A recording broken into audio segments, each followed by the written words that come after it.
افلا یتدبرون القرآن، تدبر قرآن، مولانا امین احسن اصلاحی۔ سورہ شورا آیات 21 تا 36، حصہ دوم۔ اعوذ باللہ من الشیطان الرجیم، بسم اللہ الرحمن الرحیم۔ وَيَسْتَجِيبُ الَّذِينَ آمَنُوا وَعَمِلُوا الصَّالِحَاتِ وَيَزِيدُهُم مِّن فَضْلِهِ وَالْكَافِرُونَ لَهُمْ عَذَابٌ شَدِيدٌ۔ یہ اہل ایمان کی روش اور ان کے انجام کو ان کے سامنے رکھا ہے کہ جس طرح انہوں نے اس دعوت پر لبیک کہنے کی توفیق پائی اور اس کے صلے میں ان پر دنیا و آخرت میں مزید افضال ہوں گے، اسی طرح یہ لوگ بھی چاہیں تو ان افضال کے سزاوار بن سکتے ہیں، ورنہ یاد رکھیں کہ کفار کے لیے خدا کے ہاں سخت عذاب ہے۔ الذین آمنوا یہاں میرے نزدیک مفعول کے محل میں نہیں بلکہ فاعل کے محل میں ہے۔ دوسری جگہ فرمایا ہے انما یستجیب الذین یسمعون والموتى یبعثهم اللہ، سورہ انعام 36۔ قبول تو وہی کریں گے جو بات گوش دل سے سنتے ہیں، رہے مردہ دل تو اللہ ان کو اٹھائے گا۔ وَلَوْ بَسَطَ اللَّهُ الرِّزْقَ لِعِبَادِهِ لَبَغَوْا فِي الْأَرْضِ وَلَٰكِن يُنَزِّلُ بِقَدْرٍ مَّا يَشَاءُ إِنَّهُ لِعِبَادِهِ خَبِيرٌ بَصِيرٌ۔ یعنی یہ لوگ اگر اپنی دنیا کی دولت اور ثروت کو اپنے برحق ہونے کی دلیل سمجھے بیٹھے ہیں اور اس غرے میں پیغمبر صلی اللہ علیہ وسلم اور اس کے غریب ساتھیوں کو خاطر میں نہیں لا رہے ہیں تو یہ محض ان کی خود فریبی ہے۔ دنیا کی دولت و ثروت کسی کے برحق ہونے کی دلیل نہیں ہے، یہ چیز محض امتحان کے لیے، اور اللہ اپنی حکمت و مصلحت کے مطابق کافر و مومن دونوں کو یہ دیتا ہے اور دونوں کا امتحان کرتا ہے۔ یہ چیز تمام تر اللہ ہی کے اختیار میں ہے، وہ بندوں کے حالات و مصالح سے اچھی طرح باخبر ہے۔ اس وجہ سے اپنی حکمت و مصلحت کے تحت جس کے لیے چاہتا ہے اس کو تنگ کرتا ہے اور جس کے لیے چاہتا ہے اسے کشادہ کرتا ہے، اور اس طرح ان کے صبر یا شکر کا امتحان کرتا ہے۔ وہ چاہتا تو اس کے دروازے سب کے لیے نہایت کشادہ کر دیتا کہ لوگ جتنا چاہیں اس میں سے سمیٹ لیں، لیکن یہ چیز ان لوگوں کے لیے بہت بڑا فتنہ بن جاتی، لوگ اس کے نشے میں سرکشی و بغاوت کے راستہ پر چل پڑتے۔ اس فتنے سے لوگوں کو بچانے کے لیے اللہ نے یہ معاملہ تمام تر اپنے اختیار میں ہی رکھا ہے، وہی اپنی حکمت و مصلحت کے مطابق جتنا رزق چاہتا ہے اتارتا ہے۔ اگر کسی کو اس نے زیادہ دیا ہے تو وہ اس کے گھمنڈ میں نہ مبتلا ہو، اور مبتلا ہو کر یہ اس کی اپنی تدبیر و قابلیت کا کرشمہ یا اس کا اور اس کے آباء و اجداد کا حق ہے یہ نہ سمجھ بیٹھے، بلکہ اس رب کا شکر گزار رہے جس کے اختیار میں بخشنا بھی ہے اور بخش کر چھین لینا بھی ہے۔ یہ مضمون آگے والی سورہ زخرف میں جو اس کی تمام سورہ ہے اس سے زیادہ وضاحت کے ساتھ آیا ہے۔ وَقَالُوا لَوْلَا نُزِّلَ هَٰذَا الْقُرْآنُ عَلَىٰ رَجُلٍ مِّنَ الْقَرْيَتَيْنِ الْعَظِيمِ أَهُمْ يَقْسِمُونَ رَحْمَتَ رَبِّكَ نَحْنُ قَسَمْنَا بَيْنَهُم مَّعِيشَتَهُمْ فِي الْحَيَاةِ الدُّنْيَا وَرَفَعْنَا بَعْضَهُمْ فَوْقَ بَعْضٍ دَرَجَاتٍ لِيَتَّخِذَ بَعْضُهُم بَعْضًا سُخْرِيًّا وَرَحْمَتُ رَبِّكَ خَيْرٌ مِّمَّا يَجْمَعُونَ۔ وَلَوْلَا أَن يَكُونَ النَّاسُ أُمَّةً وَاحِدَةً لَجَعَلْنَا لِمَن يَكْفُرُ بِالرَّحْمَٰنِ لَبُيُوتَهُمْ سَقْفًا مِّن فِضَّةٍ وَمَعَارِجَ عَلَيْهَا يَظْهَرُونَ وَلِبُيُوتِهِمْ أَبْوَابًا وَسُرُرًا عَلَيْهَا يَتَّكِئُونَ وَزُخْرُفًا وَإِن كُلُّ ذَلِكَ لَمَّا مَتَاعُ الْحَيَاةِ الدُّنْيَا وَالْآخِرَةُ عِندَ رَبِّكَ لِلْمُتَّقِينَ۔ آیات 31 تا 35۔ اور وہ پوچھتے ہیں کہ یہ قرآن دونوں بستیوں مکہ اور طائف کے کسی بڑے سردار پر کیوں نہ اتارا گیا؟ کیا تیرے رب کے فضل کی تقسیم کرنے والے یہی ہیں؟ دنیا میں ان کی معیشت کی تقسیم ہم نے کی ہے اور ان کے درجے ایک دوسرے پر بلند کیے ہیں تاکہ ان میں سے ایک دوسرے کا تعاون حاصل کر کے، اور تیرے رب کا فضل ان چیزوں سے کہیں بہتر ہے جو یہ جمع کیے ہوئے ہیں۔ اور اگر یہ بات نہ ہوتی کہ سب ایک ہی ڈگر پر چل پڑیں گے تو ہم ان لوگوں کے گھروں کی چھتیں جو خدائے رحمان کا کفر کرتے ہیں چاندی کی کر دیتے، اور زینے بھی جس پر وہ چڑھتے، اور ان کے گھروں کے دروازے اور تخت بھی جن پر وہ ٹیک لگا کر بیٹھتے، اور یہ چیزیں سونے کی بنا دیتے۔ یہ دنیاوی زندگی کی چند روزہ متاع ہے، اور آخرت کی کامرانی تیرے رب کے پاس متقیوں کے لیے بہتر ہے۔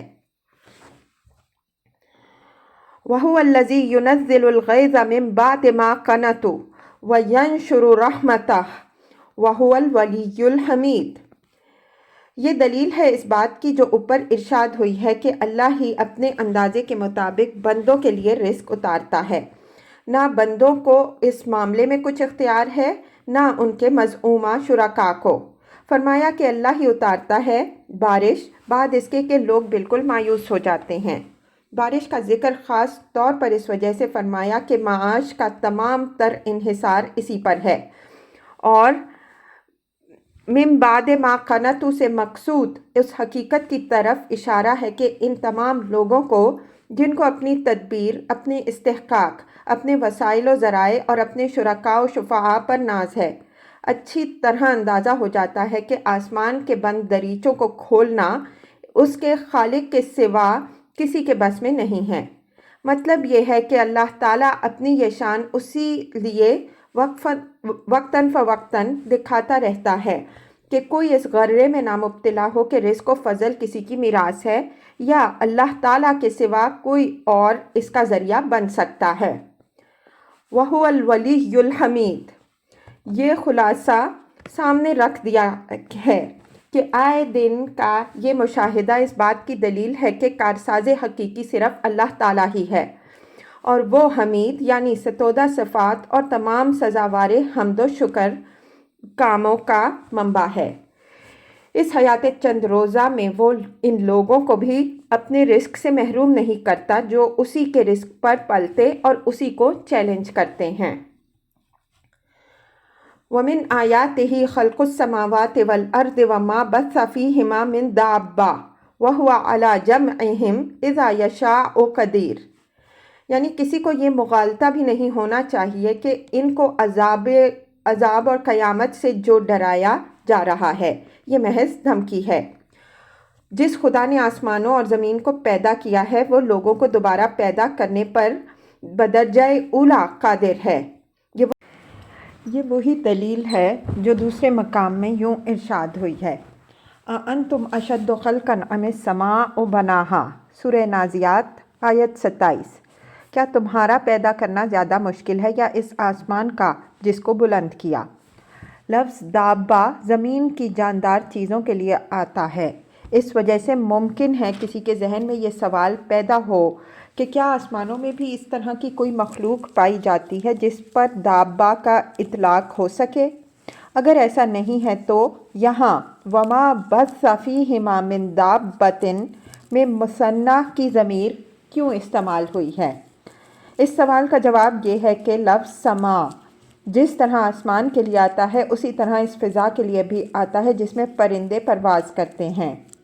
اس آیت میں بسا اور جمع کا تقابل بھی نہایت بلیغ اور قیامت کی ایک نہایت دل نشیں دلیل ہے۔ بسا کے معنی بکھیرنے اور پھیلانے کے ہیں اور جمع کے معنی اکٹھا کرنے اور سمیٹنے کے ہیں۔ اس سے یہ اشارہ نکلا کہ جس نے زمین اور فضا میں یہ تمام جاندار پھیلائے ہیں وہ ان کو جب چاہے گا جمع کرنے پر بھی قادر ہے۔ جب وہ بکھیرنے پر قادر ہو تو ان کو سمیٹنے سے کیوں قاصر رہے گا؟ جو کسان اپنے کھیت میں تخم ریزی کرتا ہے وہ ضائع کرنے کے لیے تخم نہیں بکھیرتا بلکہ وہ اس کا حاصل ایک دن جمع بھی کرتا ہے اور اس میں اس کو کوئی زحمت نہیں پیش آتی۔ وَمَا أَصَابَكُم مِّن مُّصِيبَةٍ فَبِمَا كَسَبَتْ أَيْدِيكُمْ وَيَعْفُو مِنْ كَثِيرٍ وَمَا أَنْتُمْ بِمُعْجِزِينَ فِي الْأَرْضِ وما لکم من دون اللہ من ولی ولا نصیر۔ یہ اوپر والے شبہ کا ازالہ ایک دوسرے پہلو سے ہے۔ فرمایا کہ خدا کے قانون مجازات کا تجربہ تو تم اپنی روزمرہ زندگی میں بھی کر سکتے ہو۔ اس دنیا میں تمہیں جو بھی دکھ بھی پہنچتے ہیں وہ تمہارے اعمال ہی کے نتیجے میں پہنچتے ہیں، لیکن اللہ تعالیٰ تمہاری بہت سی بد اعمالیوں سے درگزر بھی فرماتا ہے۔ یہ دکھ جو تمہیں پہنچتے ہیں تمہاری تنبیہ و تذکیر کے لیے پہنچتے ہیں، تاکہ تم اس دنیا کو بازیچہ اطفال سمجھ کر اس میں لا ابالیانہ زندگی نہ گزارو، بلکہ ان تنبیہی واقعات سے یہ سبق حاصل کرو کہ اس کا خالق جزا اور سزا دینے والا ہے، اور وہ ایک دن تم کو جمع کر کے تم سے ضرور مواخذہ فرمائے گا۔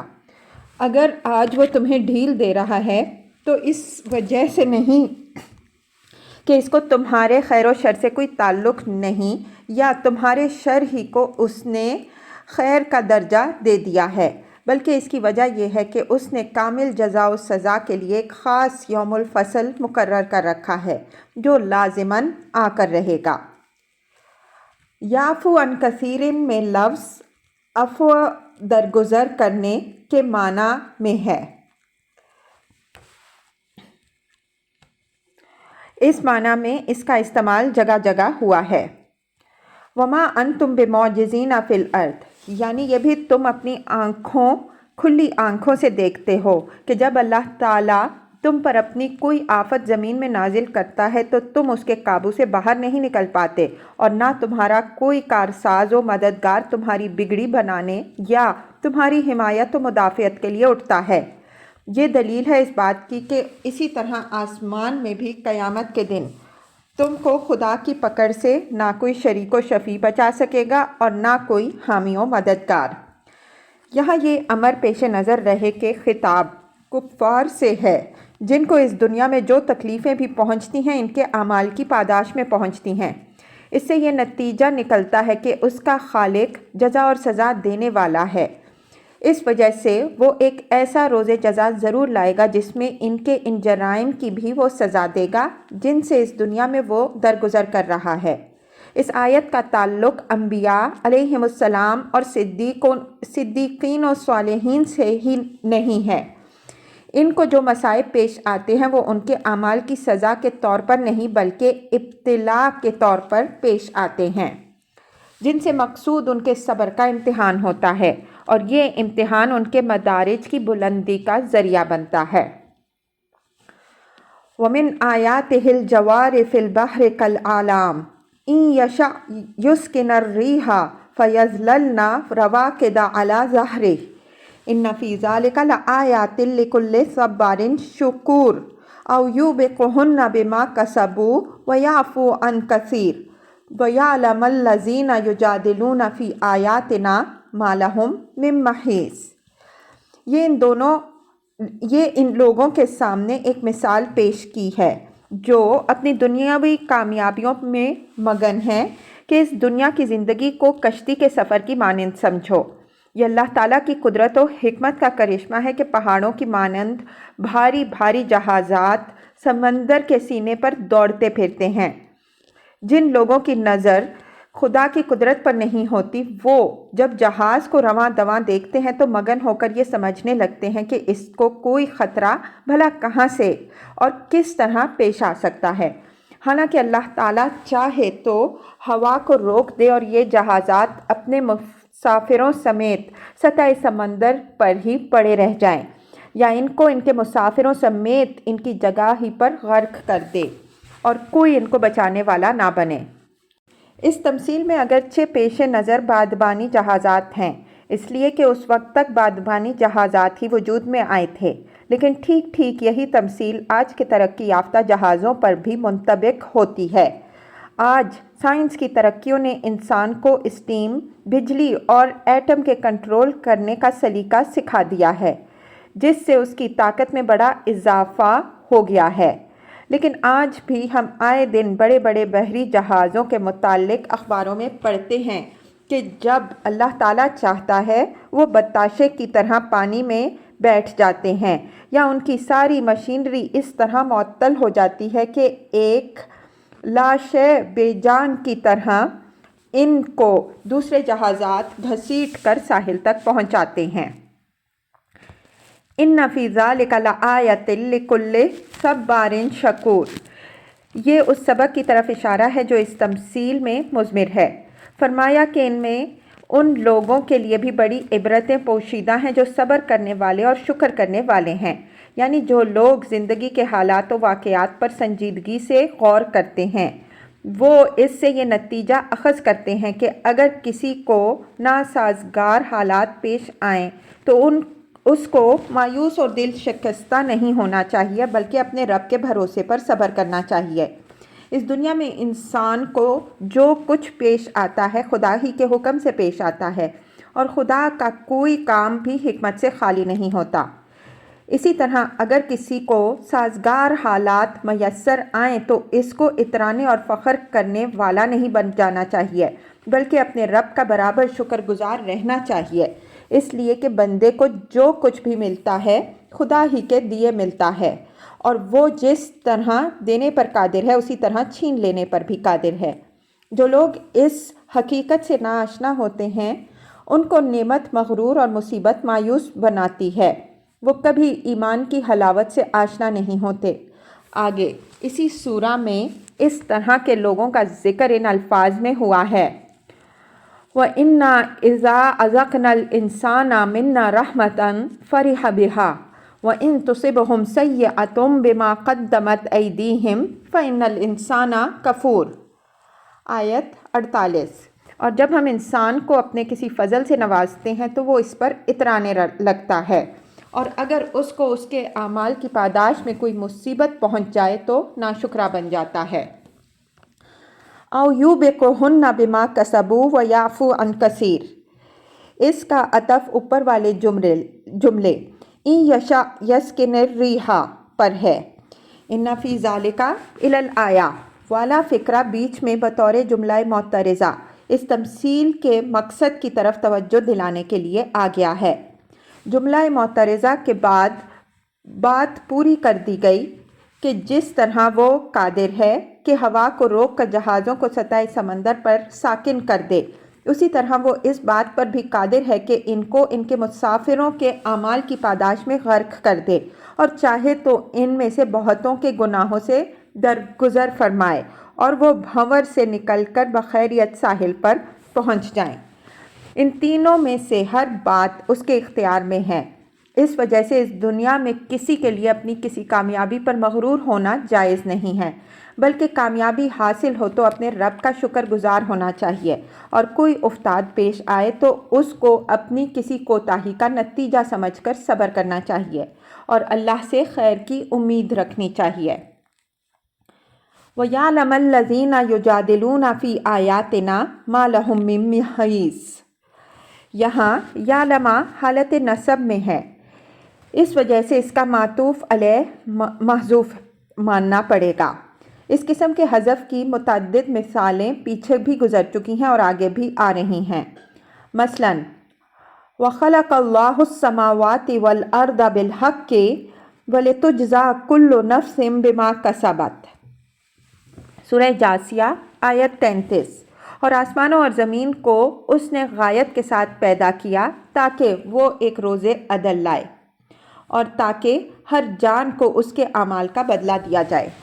اسی اصول پر یہاں کوئی مناسب تعلیل محذوف ماننی پڑے گی، گویا پوری بات یوں ہوگی کہ تاکہ اللہ ان سے انتقام لے اور تاکہ آیات الہی میں کٹ حجتی کرنے والوں پر یہ حقیقت واضح ہو جائے کہ ان کے لیے خدا سے بھاگ سکنے کی کوئی جگہ نہیں ہے۔ یہ مضمون قرآن میں جگہ جگہ مختلف اسلوبوں سے آیا ہے۔ ہم ایک نظیر سورہ یونس سے پیش کرتے ہیں۔ فرمایا هُوَ الَّذِي يُسَيِّرُكُمْ فِي الْبَرِّ وَالْبَحْرِ حَتَّى إِذَا كُنْتُمْ فِي الْفُلْكِ وَجَرَيْنَ بِهِمْ بِرِيحٍ طَيِّبَةٍ وَفَرِحُوا بِهَا جَاءَتْهَا رِيحٌ عَاصِفٌ وَجَاءَهُمُ الْمَوْجُ مِنْ كُلِّ مَكَانٍ وَظَنُّوا أَنَّهُمْ أُحِيطَ بِهِمْ دَعَوُا اللَّهَ مُخْلِصِينَ لَهُ الدِّينَ لئن انجیتنا من هذه لنکونن من الشاکرین فلما انجاهم اذا هم یبغون فی الارض بغیر الحق یا ایها الناس انما بغیکم علی انفسکم متاع الحیات الدنیا ثم الینا مرجعکم فننبئکم بما کنتم تعملون۔ سورہ یونس آیات 22 تا 23۔ وہی ہے جو تم کو سفر کراتا ہے خشکی اور تری میں، یہاں تک کہ جب تم کشتیوں میں ہوتے ہو اور وہ سازگار ہواؤں سے چلتی ہیں اور وہ مگن ہوتے ہیں، آ پڑتی ہے ان پر بادیں تند اور اٹھنے لگتی ہیں ان پر موجیں ہر جانب سے، اور وہ گمان کرتے ہیں کہ اب ہلاک ہوئے۔ اس وقت وہ اللہ کو پکارتے ہیں اسی کی خالص اطاعت کا عہد کرتے ہوئے کہ اگر تو نے ہمیں اس ورطۂ ہلاکت سے نجات بخشی تو ہم تیرے شکر گزار بندے بن کے رہیں گے۔ بس جب وہ ان کو نجات دے دیتا ہے وہ پھر زمین میں بلا کسی حق کے سرکشی کرنے لگتے ہیں۔ اے لوگوں، تمہاری سرکشی کا وبال تمہارے ہی اوپر پڑنے والا ہے۔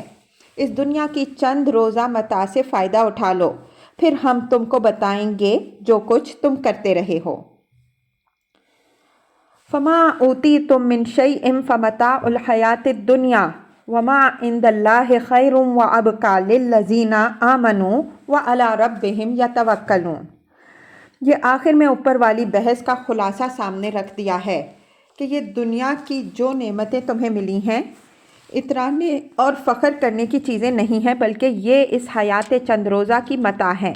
ایک دن بالآخر یہ زندگی بھی ختم ہو جائے گی اور اس کا یہ سر و سامان بھی۔ البتہ آخرت میں اللہ تعالیٰ کے پاس جو کچھ ہے وہ اس سے کہیں بہتر اور ابدی ہے، جو ان لوگوں کا حصہ ہے جو ایمان لائے اور اپنے رب پر بھروسہ رکھتے ہیں۔ مطلب یہ ہے کہ اگر حوصلہ ہے تو اس کے چاہنے والے بنو۔ اس دنیا کی متاع حقیر کے پیچھے کیوں اپنی عاقبت برباد کر رہے ہو؟ یہاں وَعَلَىٰ رَبِّهِمْ يَتَوَكَّلُونَ کے الفاظ خاص طور پر قابل ذکر ہیں، اشارہ کر رہے ہیں کہ جو لوگ آخرت کی ابدی بادشاہی کے طالب ہوں ان کے لیے اس راہ میں اصلی زاد راہ توکل ہے۔ جب تک کسی کے اندر یہ حوصلہ نہ ہو کہ اس دنیا کی جو چیزیں خدا کی راہ میں مزاحم ہوں ان کو خدا کے بھروسے اور آخرت کے صلے کے اعتماد پر طلاق دے سکے، اس وقت تک کوئی شخص یہ ابدی بادشاہی حاصل نہیں کر سکتا۔